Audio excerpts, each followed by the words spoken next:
Atëherë 69 pro, s'ka kundër. Pas një seance të gjatë parlamentare, është miratuar me 69 vota pro buxheti faktik i vitit 2011. Por i gjithë ky buxhet është shoqëruar me debate të forta dhe të shumta mes mazhorancës dhe opozitës, ku nuk kanë munguar as akuzat dhe kundër akuzat. Dëshmon dhe zhvillimin pozitiv të trendit që ka ekonomia shqiptare dhe strukturës së saj, e cila është një strukturë gjithsesi aktive dhe kontribuese edhe në financat publike. Mos mbajtja parasysh e këshillat të drejtë për drejta të Fondit Monetar Ndërkombëtar, Bankës Botërore, Bashkimit Evropian dhe institucionet tjera ndërkombëtare, për riskun në të cilin ka mbritur borxhi publik i vendit tonë. Të gjitha këto janë politika qeverise të dështuara dhe me plot rrisje për rritjen ekonomike dhe stabilitetin e financa publike.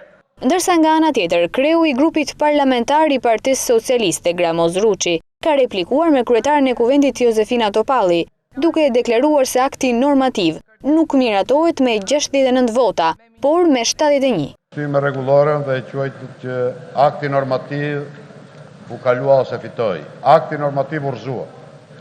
Çfarë? Urrëzua. Kur? Në votim. Kur? Pikërisht tani në votim. Pse? Pse? Se mori 69 vota në prezencën e vet. Aq më duhen, edhe 36 më dalin ball. Duhen 71 vota në Asnjë. 71 vota. A nuk asnjë. Mirë ma, rregull. Unë ngrita jo të kthej mendjen. Unë ngrita të të evidentoj shkelje. Prezenca ishte 121. Prezenca është për çdo votim. Duhen 71 deputet. Ajo u votu Ka një Gramoz. interpretim të gjykatës kushtetuese, zonjë nderuar, ju kujtoj, prandaja të mos vazhdoni as ju dhe as unë.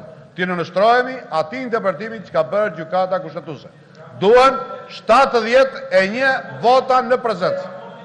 Gjithashtu në seancën parlamentare nuk kanë munguar debatet dhe diskutimet, as për aktin normativ, që bashkit duhet të shlyejnë borxhet e ujësjellësit për energjinë, ku deputetët e Partisë Socialiste kanë dalë kundër këtij akti, ndërsa është miratuar edhe kthimi i përkrenares dhe shpatës së Skënderbeut nga Austria në Shqipëri për 100 vjetorin e pavarësisë.